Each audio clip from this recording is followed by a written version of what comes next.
Hey, Jack fans. Welcome back to Boob and Gloom. Really appreciate you taking the time here to listen to an old guy like me rant and rave about his favorite team. As always, we have a lot of gloom to talk about, not a whole lot of boom. I am Anthony, by the way, or Whaler Jacket on most of the social media platforms out there. If you are tuning in for the first time, I am Ohio's longest-suffering Blue Jackets fan. You can listen to the first minute or two of last week's episode if you would like to learn why I say that. I'm recording this with a very heavy heart today. It's one of the reasons why I didn't record this episode yesterday. Yesterday we had to say goodbye to my dog Luna. We had to put her down after a month-long battle with some kind of autoimmune disorder she developed. It was awful. It was just awful. She was a beautiful, life-loving yellow lab. If you listened to the last episode, you may have heard her snoring in the background while I recorded. And this comes only 7 months after we had to put down our other yellow lab, Tinkerbell. So 2023 has not been good for our furry family members here. And it certainly hasn't been kind to the Blue Jackets or their fans either. So that brings me to my first topic for today. What is our goal? Like, as a team, what is the goal for the rest of the season for the Columbus Blue Jackets? To me, it seems like the Jackets' goal is to win as many games as possible. It's like they're clinging to some false hope that they're going to string together like 9 or 10 wins in a row and then jump back into the playoff picture. Now, that's certainly possible, but as a professional organization with way more hockey experience than I'll ever have, they should realize that the chances of this happening are minuscule. I think of that scene in Dumb and Dumber where he goes, "So you're saying there's a chance?" That's kind of how I picture the Jackets front office acting like right now. Let's keep making lineup decisions based on the prospect of making the playoffs. We still have a chance. We're not out of it yet. I totally admire that positive attitude. But again, they should know better that this team is not going to make the playoffs this year. So you have the let's win approach. And then you have the other side, the let's just play the kids approach. Play the kids, give them the ice time, let them make mistakes, let them gain valuable experience and learn how to win. So two different kind of approaches there. I believe the Jackets need to combine these goals.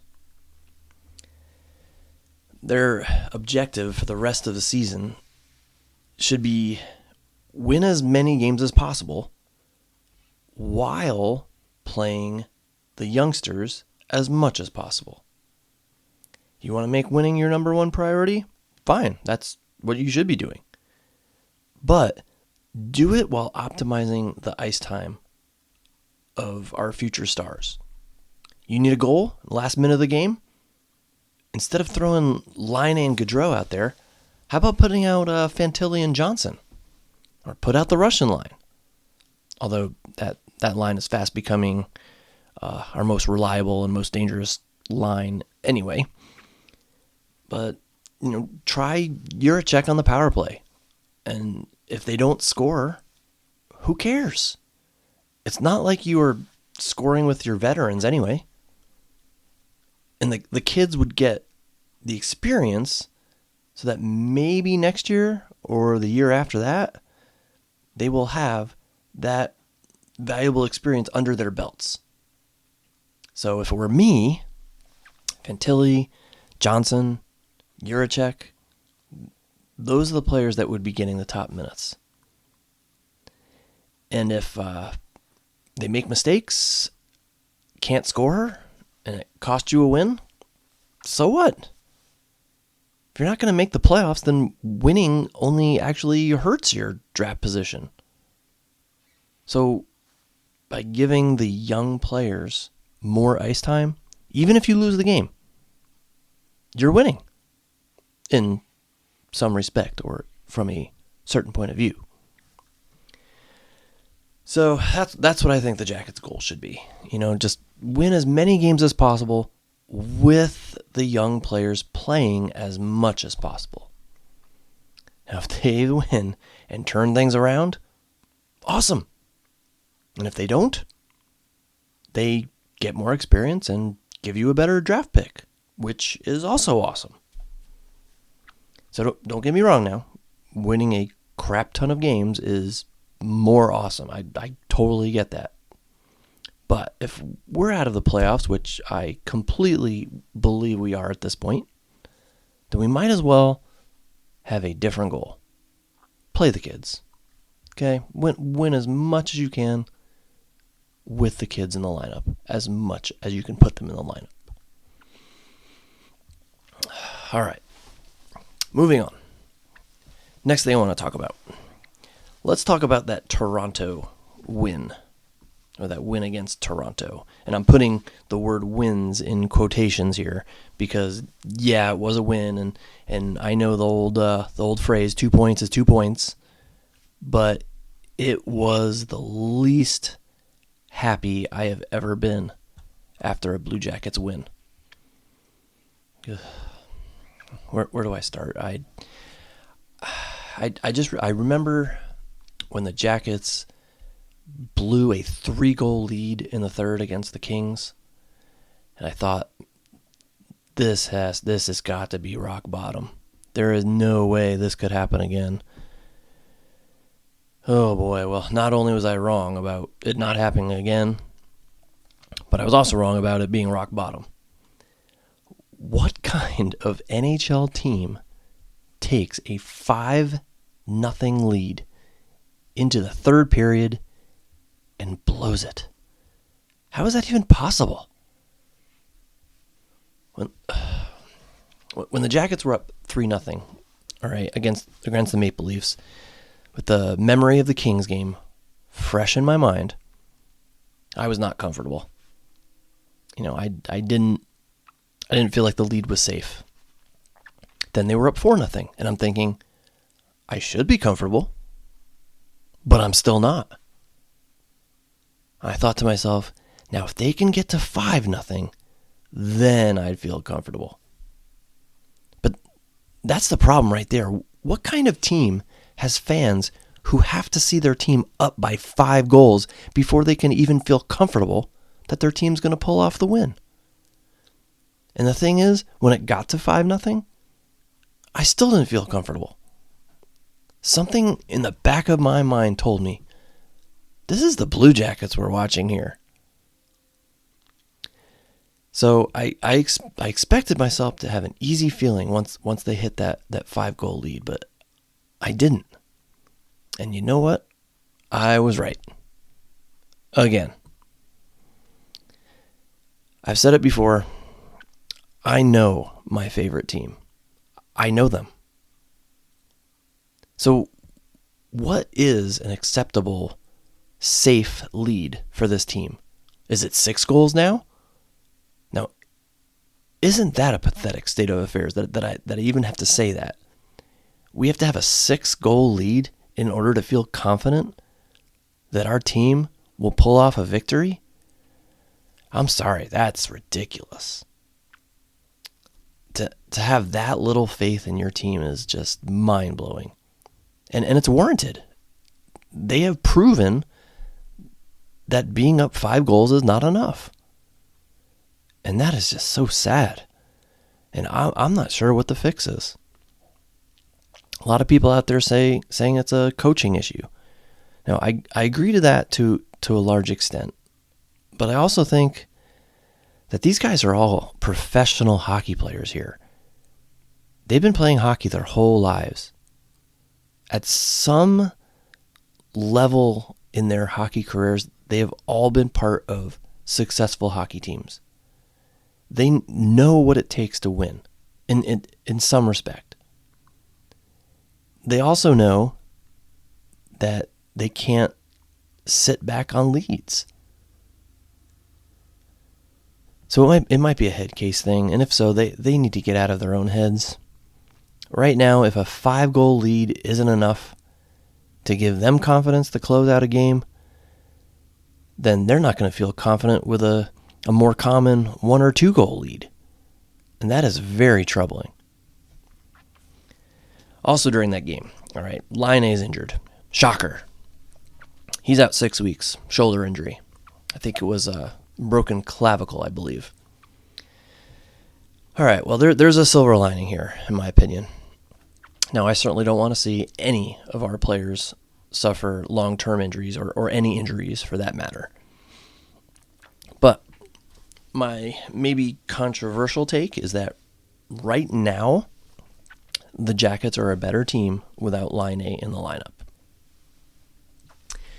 It gives players like Sillinger, Johnson, and even Fantilli, especially with Boone also being out of the lineup, it gives them the opportunity to step up.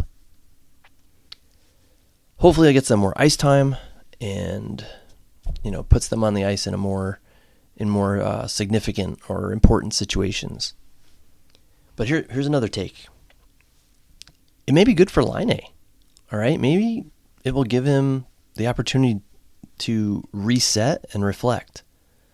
So maybe, just maybe, he'll watch the games from the press box and have some kind of enlightenment or epiphany or something, so that when he returns, he'll return with a vengeance. We want that Laine that was tearing it up in Winnipeg, and I'm not sure what it will take him to get there. Is he just happy with his guaranteed $8.7 million? So he just figures he can go out and coast now? I don't know about that, but after the summer off, he didn't come back with a fire under him. When he had a concussion, he didn't return with a fire under him. When he was scratched, he didn't return with a fire under him. So maybe, and all right, well, maybe I should say probably, it's wishful thinking. But maybe this time, the break is what he needs. Now, I highly doubt it. I'm a pessimist. If you've listened to any of my episodes, you know I'm a pessimist. But I'm sure hoping that this time, this is what he needs to get him back on track. All right, I'm going to end this episode with 2 quick thoughts that I have on some other topics here. All right, so what in the heck, and I'm always going to try to keep this podcast 100% family friendly at all times, so I'm going to say it again, what in the heck is Pascal Vincent doing putting Fantilli on the 4th line last night against the Devils? Now, I have not been a hardcore PV hater this season, but that is one of the stupidest things I've seen him do all season. Fantilli's been one of our most consistent forwards all year. I think he's, last couple games had a little bit of a, subpar performance, but does that really merit a demotion to the 4th line after everything this team has been through and all the other underperforming players? So I go back to my first segment today. Play the kids. Who cares if they make mistakes? The season is lost. Let them play. Play them more, actually. It's just so frustrating. The last person that I would think, you drop down to the 4th line is Fantilli. Adam Fantilli. No, PV. Just no. All right, my other thought. And I talked about this in my first episode. Can't we all just get along? And I'm talking about us Columbus Blue Jackets fans. It just drives me crazy seeing fans at each other's throats on social media. Yesterday, a professional journalist called a commenting fan a jackass on Twitter. Professional journalist. Fans are calling each other names, saying they aren't real fans, acting condescending, like they should be worshipped for their gift of hockey knowledge. Guys, be nice. Oh my gosh. Now, social media is a place where people can express their opinions.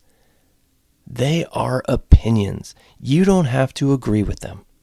You are allowed to reply and express this disagreement. I mean, that's what social media is for, discussions. But can you please do it in a respectful manner? It just hurts to see such a passionate fan base being nasty to each other. There's just no need for that. We all want the exact same thing. We want to see our favorite hockey team succeed. Now, because that hasn't happened much in 23 years, we're upset. We get frustrated. We're not happy. But we all want the same thing. So if person A decides to vent on Twitter, person B needs to let them vent. Even if they say something like outlandish, it's probably just the frustration talking. Now, if we had, say, the Boston Bruins record from last year at this point, would we be having all these Twitter arguments? Heck no. We'd be the jolliest bunch of elves this side of the nut house. Keeping it family friendly, remember? So let people be themselves. If you don't like what they say, then either ignore the comment, or respond respectfully. If someone's nasty to you, they have this handy-dandy mute button and a block button you could use. But don't feed the fire. I promise you this, okay? When the Jackets get there someday, and yes, I am using the word when. I'm not saying if, I'm saying when. When the Jackets get there someday, it is going to be glorious. There will be hugs all around. Everybody on Twitter, all the CBJ Twitter fans, will all be best buds. You'll forget about the guy calling you a jackass, or the guy saying that you know nothing about hockey, or that you've never watched a game before in your life. You'll forget all about that. Until that time, take Dalton's advice from the movie Roadhouse.